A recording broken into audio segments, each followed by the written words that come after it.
স্বাগত জানাচ্ছি আমার নতুন একটি ভ্লগে। ঢাকা থেকে রওনা হয়ে পাহাড়ি আঁকাবাঁকা পথ পেরিয়ে আজ আমি আপনাদের নিয়ে যাচ্ছি মেঘের রাজ্য সাজেকে। যাত্রাপথে আমি শেয়ার করব আমার সাজেক ভ্রমণের সব তথ্য, অভিজ্ঞতা আর অনুভূতি। শুধু তাই নয়, সাজেক থেকে লংগদু হয়ে ইঞ্জিন চালিত নৌকায় কাপ্তাই লেক ধরে রাঙামাটিতে পৌঁছানোর এক অসাধারণ গল্প অপেক্ষা করছে আপনাদের জন্য। তাহলে চলুন শুরু করি আজকের সাজেক ভ্রমণ। উত্তরার আবদুল্লাপুর বাস কাউন্টার, এখান থেকেই রাত 11টা 30 মিনিটে সেন্ট মার্টিন পরিবহনের একটি বাসে করে আমরা খাগড়াছড়ির উদ্দেশ্যে রওনা হব। ঢাকা থেকে খাগড়াছড়ি পর্যন্ত এক পথে আমাদের জনপ্রতি টিকিট মূল্য পড়েছিল 1800 টাকা করে। ভোর হতে আমাদের বাস খাগড়াছড়ি শহরের খুব কাছাকাছি চলে এসেছে। আমাদের বাস যখন খাগড়াছড়ি শহরে, তখন প্রায় সকাল 6টা 30 মিনিট। বাস স্ট্যান্ডের খুব কাছেই আপনারা এখানে বেশ কিছু খাবারের দোকান পাবেন, যেখান থেকে সকালের নাস্তাটাও সেরে নিতে পারেন। খাগড়াছড়ি থেকে সাজেক যেতে হলে আপনাকে সিএনজি অথবা চাঁদের গাড়ি করে যেতে হবে। তবে পাহাড়ে গাড়ি চালানোর মতো দক্ষতা এবং সাহস, এই দুটোই যদি আপনার থাকে, সেক্ষেত্রে আপনি চাইলে আপনার ব্যক্তিগত গাড়ি ব্যবহার করতে পারেন। নর্মালি বাস স্ট্যান্ডেই সিএনজি বা চাঁদের গাড়ির মূল্য তালিকা দেয়া থাকে, তবে আপনি চাইলে কিছুটা দরদাম করেও নিতে পারেন। এই পথে দুদিনের জন্য আমাদের সিএনজি ভাড়া পড়েছিল 7,000 টাকা। চাঁদের গাড়ির ক্ষেত্রে সেটা 10 থেকে 12,000 টাকা পর্যন্ত হতে পারে। আমরা অবশ্য ঢাকা থেকেই সিএনজি ভাড়া করে এসেছিলাম।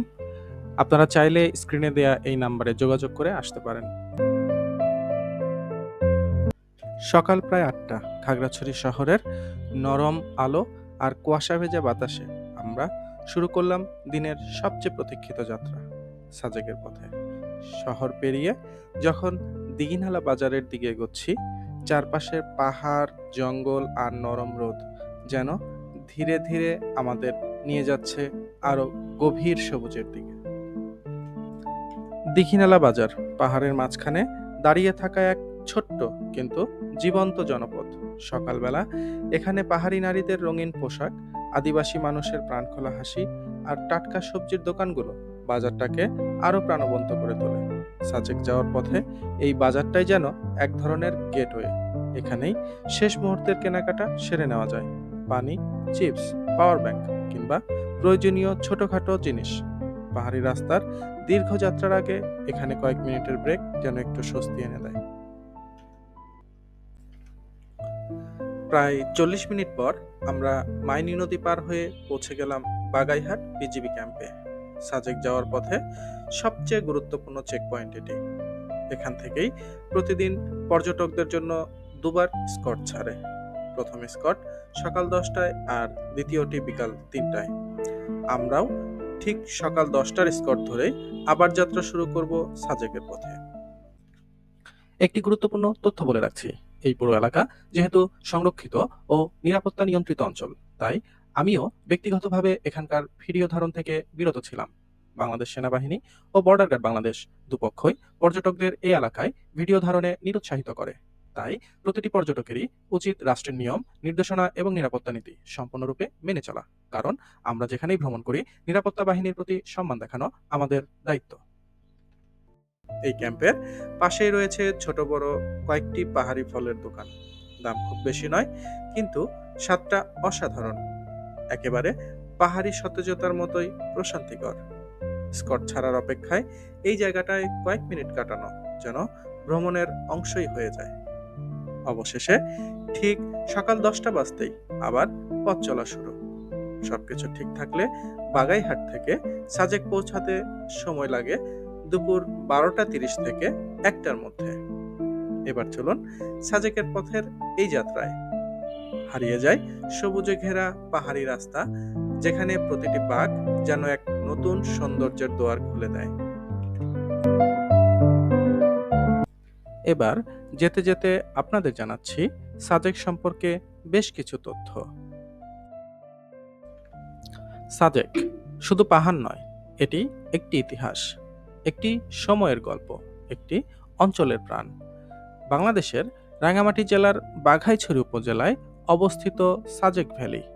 এই উপত্যকার আয়তন প্রায় ৭০০ বর্গ মাইল, যেখানে পাহাড়, ঘন বন, জুম চাষ আর আদিবাসী জীবনের রং একসাথে মিলেমিশে তৈরি করেছে এক অনন্য পৃথিবী।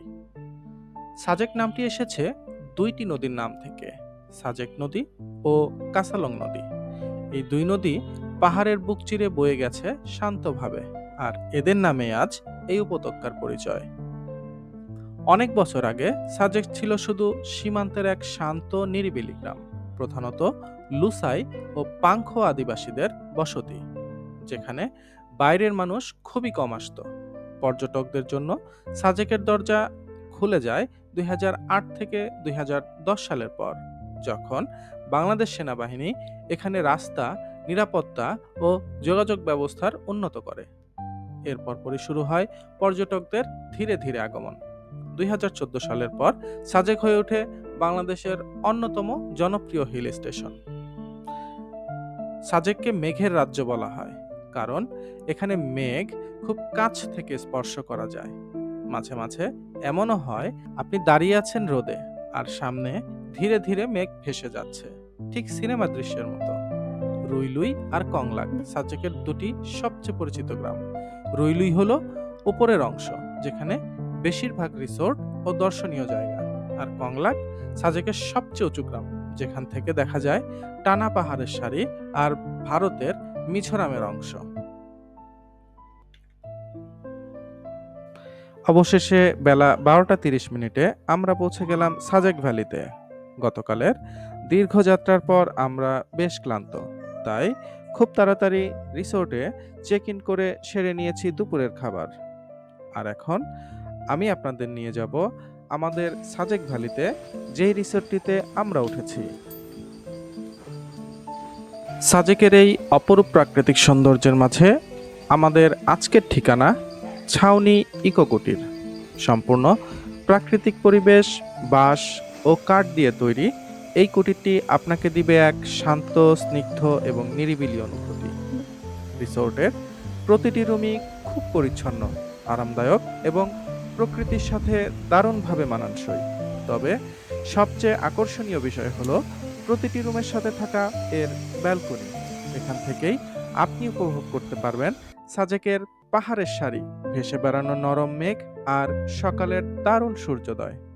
যারা শহরের ব্যস্ততা থেকে দূরে গিয়ে প্রকৃতির কাছাকাছি কিছুটা সময় থাকতে চান, তাদের জন্য ছাউনি কুটির হতে পারে এক দারুণ পছন্দের জায়গা। এবার চলুন উপভোগ করি এই রিসোর্টের দারুণ কিছু মুহূর্ত। সেই সাথে বারান্দায় বসে দেখে নেই হঠাৎ করে নেমে আসা আমার দেখা সবচাইতে সুন্দর বৃষ্টি।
বৃষ্টি থামতেই প্রায় ১ ঘন্টা পর অপেক্ষা করে আমরা বের হলাম কংলাক পাহাড়ের পথে। যেতে যেতে মনে হচ্ছিল মেঘের ভিতর দিয়েই এগিয়ে যাচ্ছি। পাহাড়ের চূড়া থেকে মেঘ আর সূর্যোদয় দেখতে দেখতে সময় কেটে গেল মুহূর্তেই।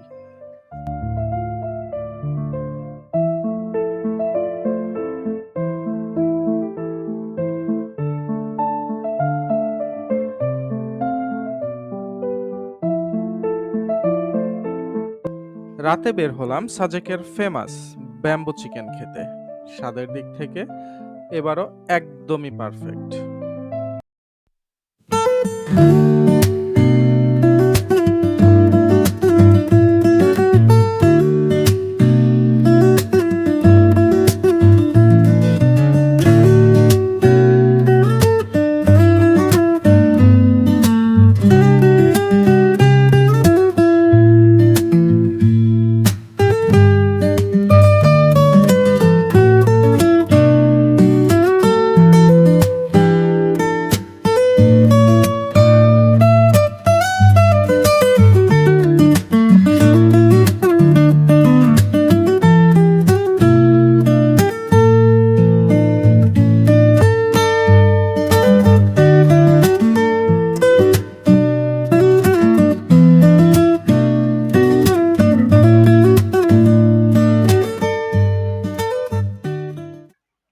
খাবার শেষে রিসোর্টে ফিরে বারান্দায় বসে পাহাড়ের নীরব রাতটা উপভোগ করলাম। স্বাগতম সাজেকের আরেকটা নতুন সকালে। আজ সাজেককে বিদায় জানিয়ে আমাদের যাত্রা রাঙামাটির পথে, তবে একটু ভিন্ন রুটে। পরিকল্পনা অনুযায়ী বিকেল ৩টার স্কট ধরে প্রথমে যাব লংগদু। সেখান থেকে নৌকা ভাড়া করে কাপ্তাই লেকের নীল জল আর পাহাড়ের সৌন্দর্য উপভোগ করতে করতে পৌঁছাবো রাঙামাটি। কিন্তু যেহেতু হাতে এখনো একটু সময় আছে, তার আগে চলছি বাংলাদেশের সবচেয়ে উঁচু মসজিদকে দেখতে। সাজেকের সবচাইতে উঁচু স্থানে এবং এখন পর্যন্ত বাংলাদেশের সবথেকে উঁচু স্থানে এই দৃষ্টিনন্দন মসজিদটি, যার নির্মাণ দায়িত্বে ছিল বাংলাদেশ সেনাবাহিনী।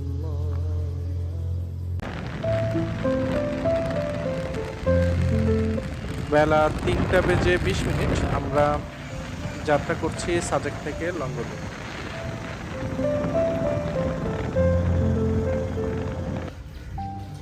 এই হচ্ছে লংগদু বাজার।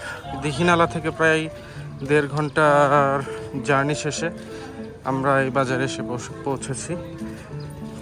এখানেই লঞ্চঘাট আছে। লঞ্চঘাট থেকে আমরা রাঙামাটির উদ্দেশ্যে রওনা দিব। অলরেডি কয়েকটা বোটের সাথে কথাও হয়ে গেছে। সিঁড়ি দিয়ে নামতেই প্রথমে যে নৌকাটি, এটি আমরা রিজার্ভ করেছি। লংগদু থেকে রাঙামাটি পৌঁছাতে আমাদের ৪ জনের জন্য খরচ পড়েছে প্রায় ৩,৫০০ টাকা।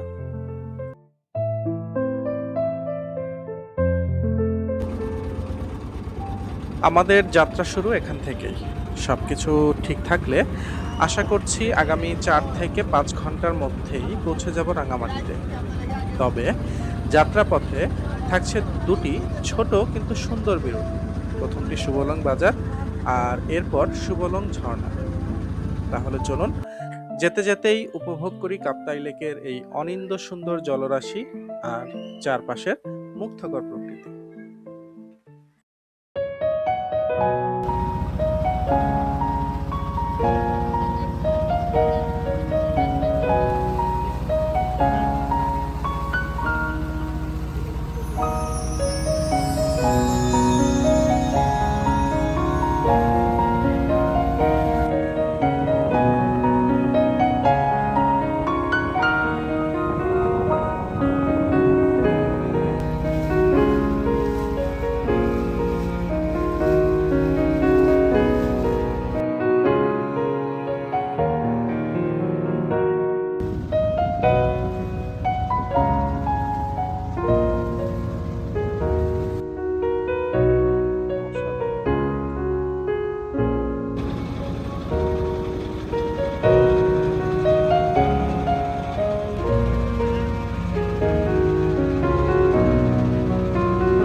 ধীরে ধীরে সন্ধ্যা ঘনিয়ে এলো।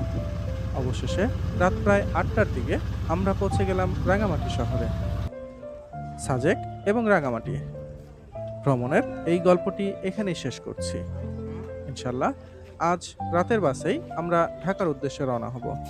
ভিডিওটি যদি ভালো লেগে থাকে তাহলে লাইক এবং সাবস্ক্রাইব করে পাশে থাকবেন। দেখা হবে আমার নতুন কোনো ব্লগে।